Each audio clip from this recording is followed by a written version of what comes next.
Here we go. Floodwaters are coming in, rapids. With the tragic flooding that's happened recently in Central Texas, I found myself wanting to help.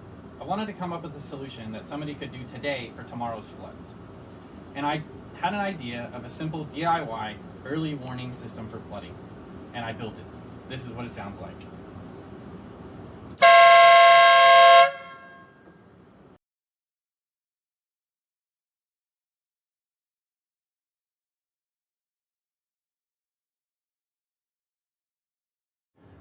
So essentially this thing would function like a smoke detector.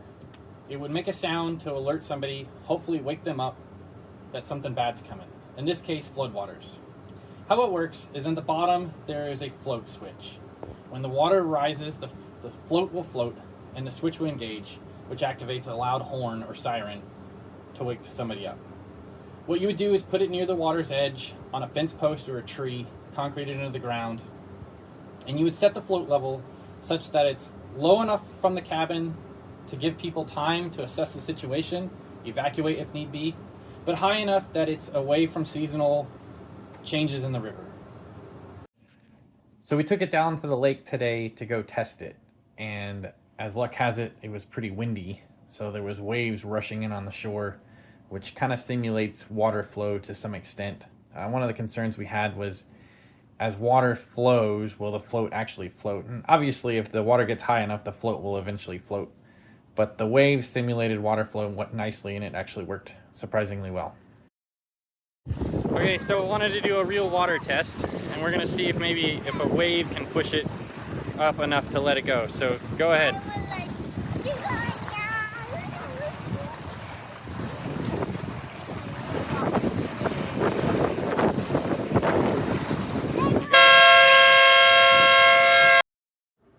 So what's great about this is somebody can build this thing in a matter of hours.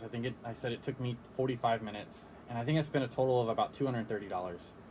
I know there's a need for a statewide flood system, but that could take years or millions of dollars. And this is something a campground could do tomorrow and install.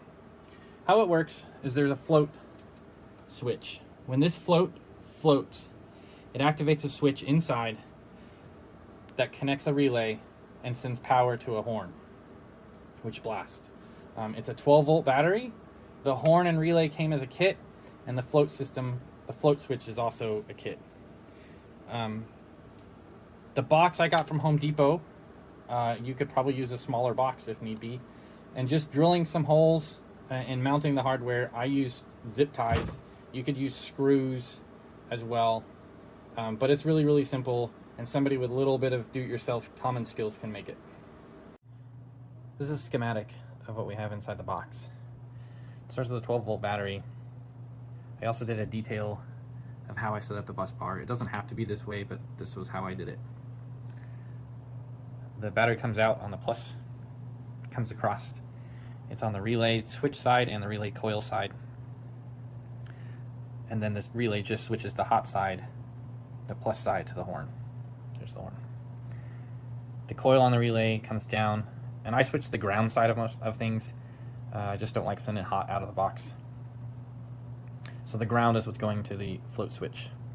So the ground side of the battery comes out, it splits off and goes to the ground side or the negative side of the horn.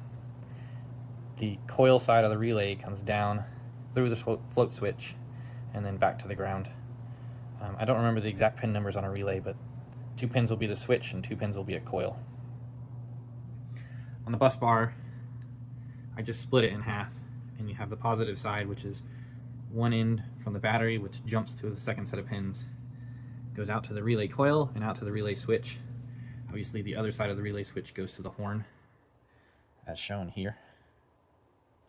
And on the ground side, you have the in from the battery, jumps across and just goes out straight to the horn, and then jumps over to the second pin, which goes through the float switch and back to the ground side of the relay coil.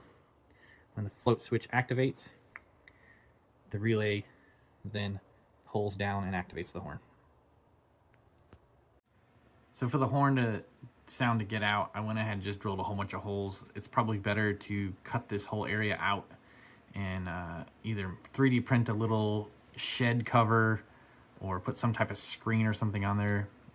I may draw something up and I'll upload it if I do. But just something to keep the water from coming in but maximize the sound going out. Okay, so if this is set up near the water's edge of the river, you're gonna want this float at its top point. It activates kind of at about a 45-degree angle-ish, a little more. This needs to be lower than your lowest at-risk cabin. Maybe 3 feet, 4 feet, 5 feet, whatever works out for your area. The river in this situation rose about a half a feet a minute, so you're gonna need enough time to assess the situation and start an evacuation before people are in danger. To set this, my plan is to use a simple laser level. So a little tip for setting the float height. I'm not sure if you can hear this on camera, but hopefully you can.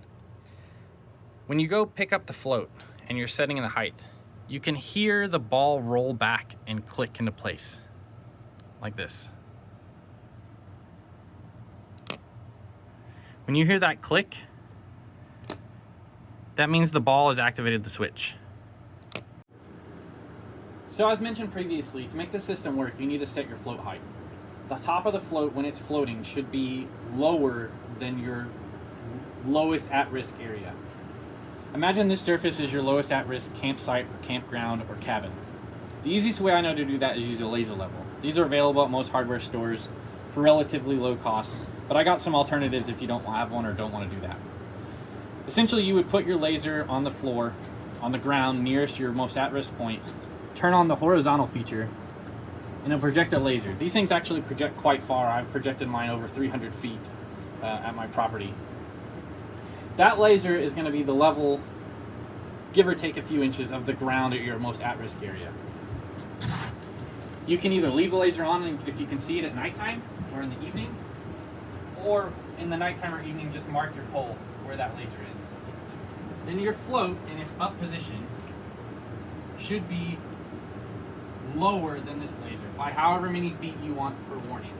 3 feet, 4 feet, 5 feet, 6 feet, 10 feet.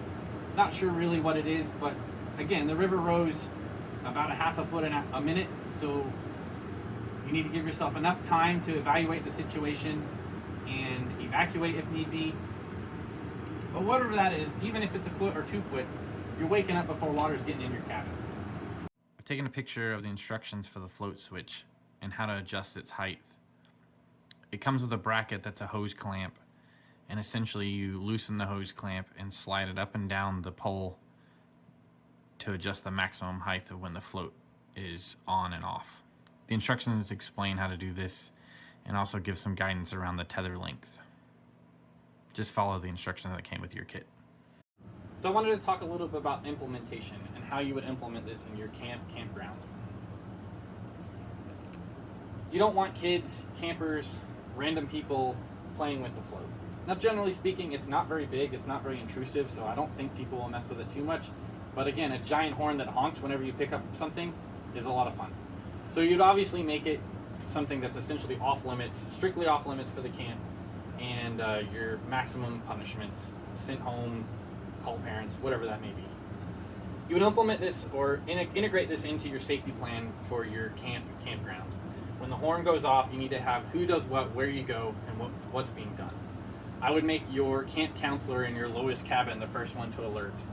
And the kids could go to a mustard station within their camp, within their building, and then evaluate quickly what's happening and then decide at what level do we evacuate. You could just put this at the maximum level, and when that horn goes off, we're evacuating. But again, that's up to you.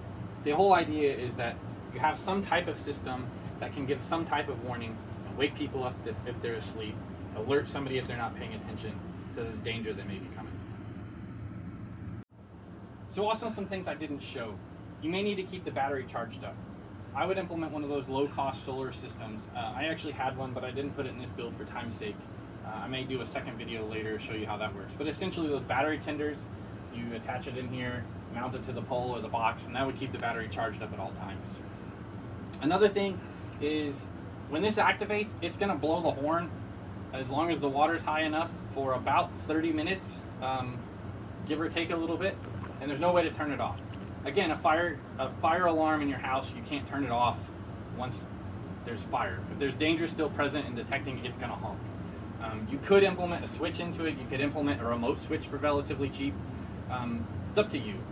I didn't like the idea of being able to turn it off because I want it to be on when the event occurs, and no chances of it not.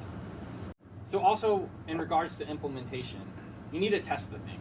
I would put it as part of the plan to test it at some point in time. Either if there's weather coming, once a day, once a week, once a camp session.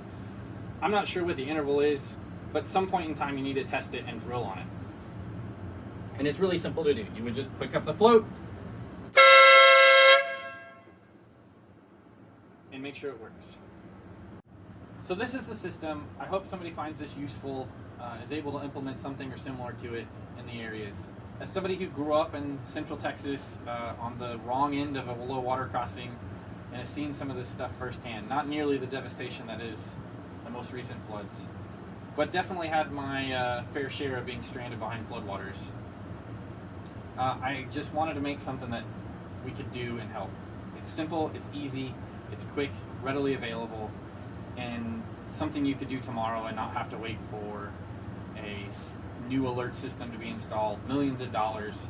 It's something a camp can do now. So thanks for the time. I hope you find this useful. Let me know what you think.